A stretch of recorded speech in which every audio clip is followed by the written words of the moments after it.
So guys, what's going on? I hope you guys are well. I hope you guys are staying safe. I hope everything's good. So guys, Tyson Fury is worried about Anthony Joshua, and he's worried about that Anthony Joshua will lose to Alexander Usyk.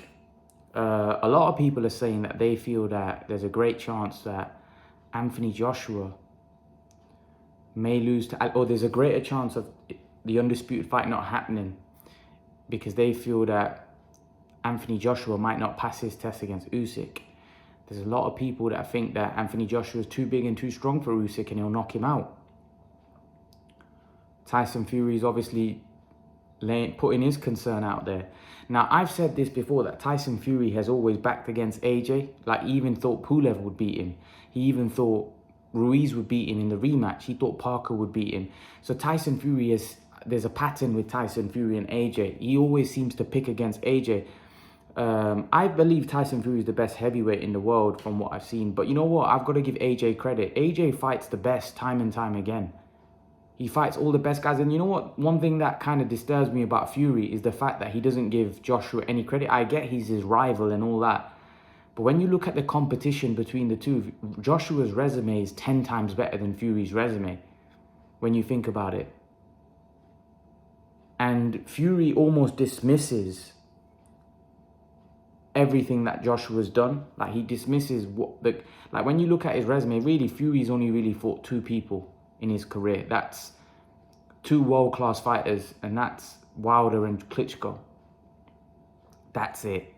He's hardly put himself in tough fights. When we talk about, you know, Povetkin, you know, Dillian White, you know, we talk about, you know, Ruiz. He's not really had those fights. And now if Joshua fights Usyk, that makes his resume look even thicker.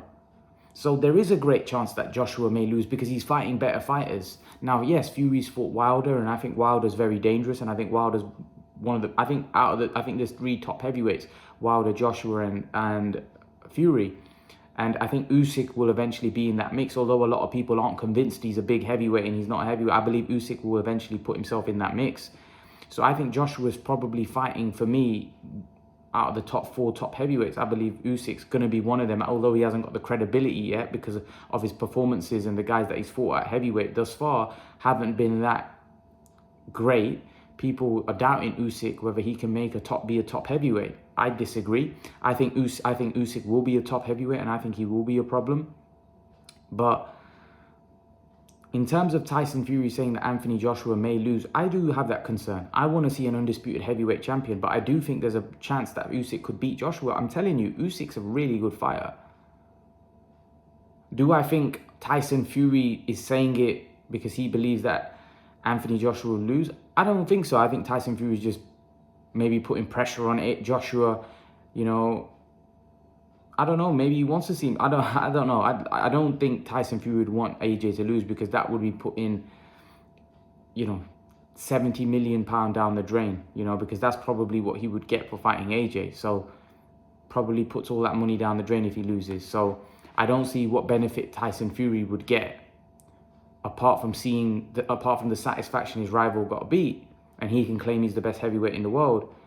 I just can't see what benefit he gets, because he could potentially have a showdown with Anthony Joshua, probably making him 70 million. And if he loses, then that goes all down the wayside. So I can't see how Tyson Fury would benefit from that. So I don't think Tyson Fury wants to see AJ lose, because, like I said, he has a lot to lose financially. But is there a possibility that may happen? Yeah, absolutely. I'm going to stick firm to it. And some people said I'm an AJ hater because I think because I'm saying Usyk can beat. No. It's called boxing. It's called analyzing and giving your opinion on something. Not an AJ hater at all. I actually said Anthony Joshua will knock out Povetkin. I actually said Anthony Joshua will knock out Pulev. So it's got nothing to do with being a hater. Just because I think Fury and Usyk may have a chance, or I think Fury beats him, I think Usyk may have a chance. I think it's a 50-50 fight. People think you're some kind of hater. No, it's just that I think the guy that he's fighting is elite. And the guy that he's fighting is a top 5 pound for pounder. Joshua's not even in anyone's top 10 pound for pound. Usyk's in everyone's top 5. Majority of credible boxing organizations have Usyk in the top 5. And it's got nothing to do with pound for pound. I understand that this is heavyweight and Usyk's not a massive heavyweight. I'm talking about skill set. I'm talking about what I see of both fighters, the vulnerabilities. There's not a lot of vulnerabilities in Usyk. There's a lot more vulnerabilities in Joshua than there is Usyk. Usyk paces himself a lot better. You know, Usyk so far has shown he's got a better chin. Right, Usyk, for me, has got the better footwork. For me, Usyk is faster. The only thing Joshua has over Usyk is size and power. And obviously the physical advantages he's got, but Usyk has got a lot to his arsenal. Usyk does a lot of things better than Joshua. A very, very skilled fighter. So people talk about, well, Joshua's skilled and he's yeah, he is, but he's a lot more vulnerable than Usyk. Usyk knows how, Usyk paces himself better. So what I mean by that is you don't see Usyk blowing out and gassing out like Joshua does. When Anthony Joshua puts a few punches together, he starts to tire and gas. You don't see that with Usyk. He paces himself very well. Whereas Joshua, for me, is circumspect. Firstly, because of the fact that he's worried about getting hit and hurt. Secondly, when he lets his punches go, he's also worried that he may run out of gas. So that's why I think you see Anthony Joshua conservative. When you saw against Pulev, he could have knocked Pulev out. But the problem is that he, in that third round, when he didn't get Pulev out of there after letting so many shots off, he thought that he may start to tire, because Joshua since that Ruiz fight has got a lot of demons. And this is when people say, oh, he's just going to walk Usyk down, not going to worry about what's coming back and just going to smash him to bits. Joshua's not that Joshua anymore. Since that Ruiz fight, that's mentally scarred him, in my opinion. He's not the same fighter. He's more calculated now. He doesn't just go in. This is why I think it's going to be a chess match. And for me, a chess match is going to favour Usyk, not Joshua. So for me, Joshua has to be rough and tough and aggressive with Usyk. But I don't know whether we're going to get that Joshua again. So until I see that old Joshua come back and him become that wrecking ball that he was prior to Ruiz, I'm not convinced that he can just turn it on like that and just walk Usyk down and beat him up. Because like I said, I think Joshua is afraid of what comes back. Irrespective of who's in front of him, whether it's a big puncher or not, I think Joshua is definitely circumspect of what's coming back. And he also is worried when he lets his shots go that he doesn't tire himself out. So there's a lot of demons and there's a lot of questions to be answered still. I don't think we've truly got it answered in the Ruiz or Pulev fight. I'll tell you why. Because I think firstly, Ruiz was very badly out of shape. Joshua came well prepared with a game plan and he did what he had to do. And I think Ruiz made his life a lot easier. I think Pulev, I don't think Pulev's a big puncher. But having said that, it's not so much about being a big puncher. I think Pulev has always been tentative. He's a good European, style fighter. He's decent, he's got a good jab and stuff. But I always felt Joshua would knock Pulev out. I always felt like Joshua had too much firepower for Pulev. And he battered him, really. I never really felt Pulev had any chance in that fight. And Tyson Fury said that Pulev could beat Joshua. I didn't think Pulev had any chance. Even Bob Arum was saying Pulev knocks out Joshua, and I said all along that Pulev was going to get battered. And the funny thing is, when Pulev did get knocked out by Joshua, Bob Arum said, "Oh well, I didn't see anything there, but you were picking your guy to knock Joshua out." But then Joshua beats him, and then you said you didn't see anything there. Well, surely he outdid your expectations because you thought that he was going to get knocked out by your guy. So this is what I mean. Everybody's in it for themselves. Everybody's probably trying to get some kind of mental edge. But like I said, I don't think Bob Arum and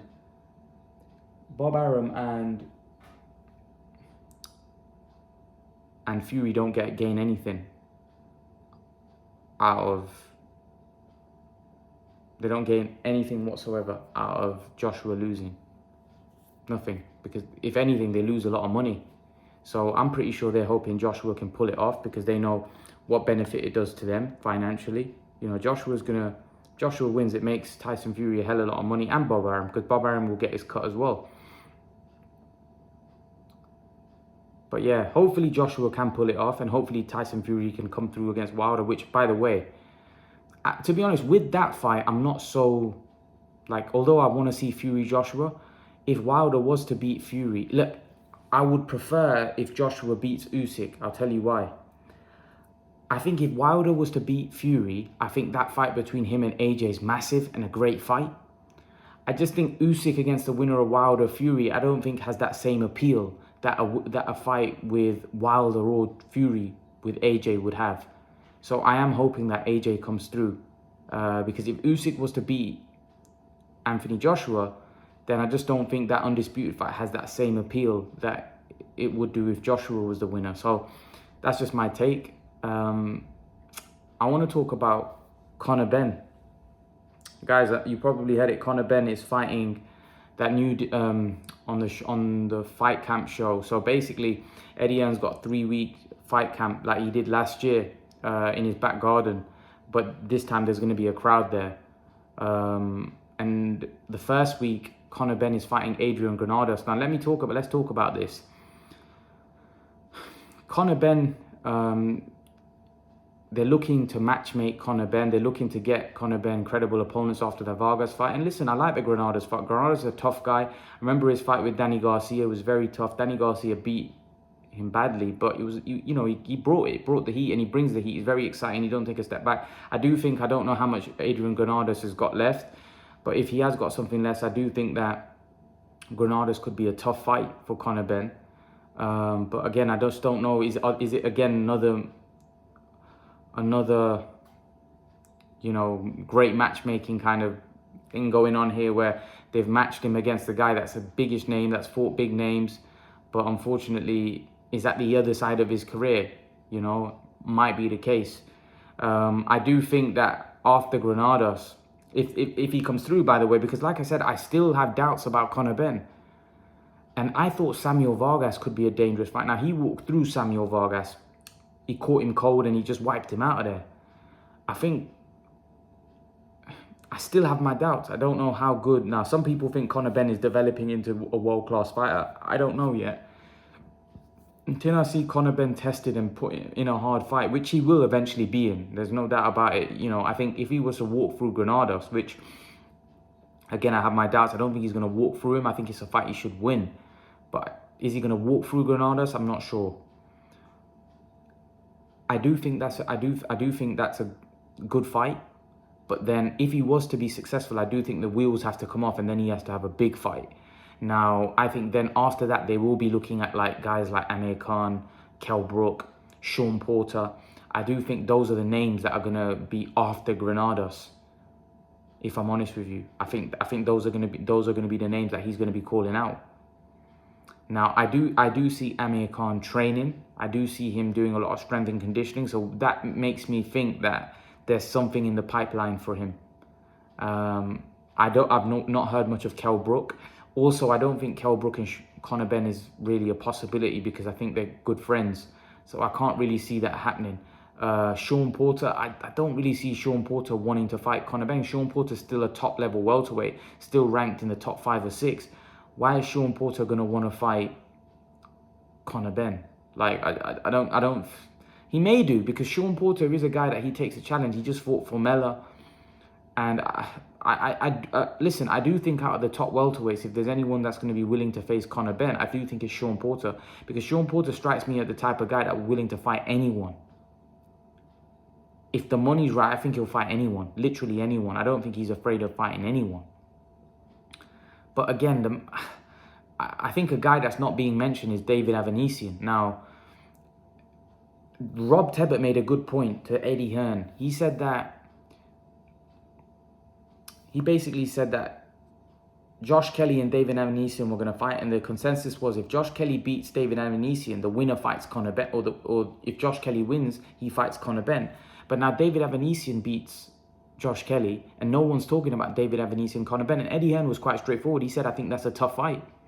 And I'm not sure Conor's ready for a David Avanesian fight. He said it straight. He goes that I think David Avanesian's a world-class welterweight, and he might even be an elite welterweight. And he goes, Conor Benn's not quite there yet. He's on his way there, so he needs another couple of fights. That's what I got from what Eddie Hearn's reply. Granados is a good test. Let's see how he gets on with Granados. And then obviously, I think the next fight after that is an Avanesian. I think that's the route they should go down, because I don't think any of those names that they're mentioning are gonna happen. I don't think Amir Khan's going to fight Conor Benn. I don't think Kell Brook's going to fight Conor Benn. And I don't think Sean Porter's going to fight Conor Benn. I just don't. I think Conor Benn will have to work his way into like a mandatory spot. Why is any of the big names going to want to fight Conor Benn? What do they gain? Unless it's like crazy money, which who knows? Conor Benn is growing. His popularity is growing. Who knows?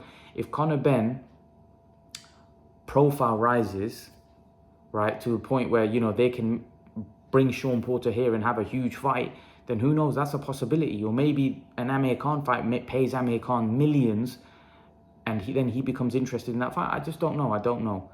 But there was actually some beef between Conor Benn and Marku. I don't know if you guys saw that. Now they're trying to build that into a big fight as well.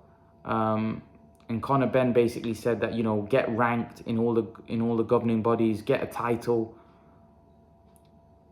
But it's funny Conor Benn says that, but then Conor Benn's calling out Amir Khan and saying that Amir Khan ain't got a pair.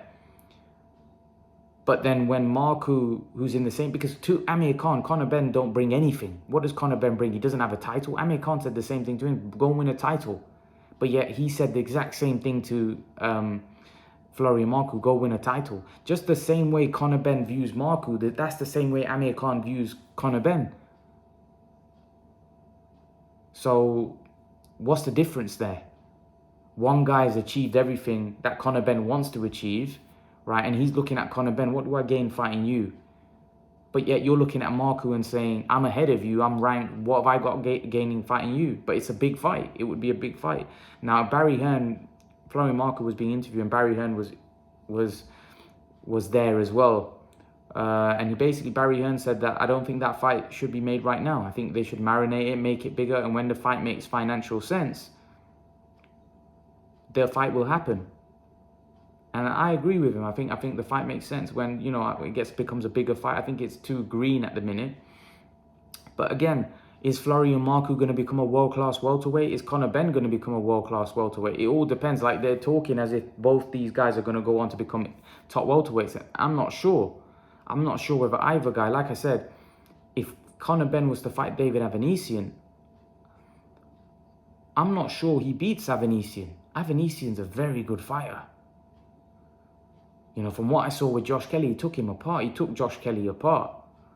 When you think about it, the way the pressure just blew him away. And I don't think David Avanesian's a huge puncher, but I think he's just a relentless pressure, because he was a 140 pounder. I believe he was 140 pounder, but then he moved up. But he's not a massive welterweight.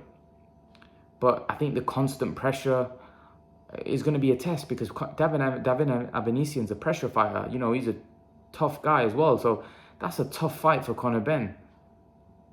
Tough fight. That's a very, very tough fight. So again, I'd like to see that fight between Conor Benn and Avanesian. What do you guys think? Leave your thoughts in the comment section below. Let me know what you think.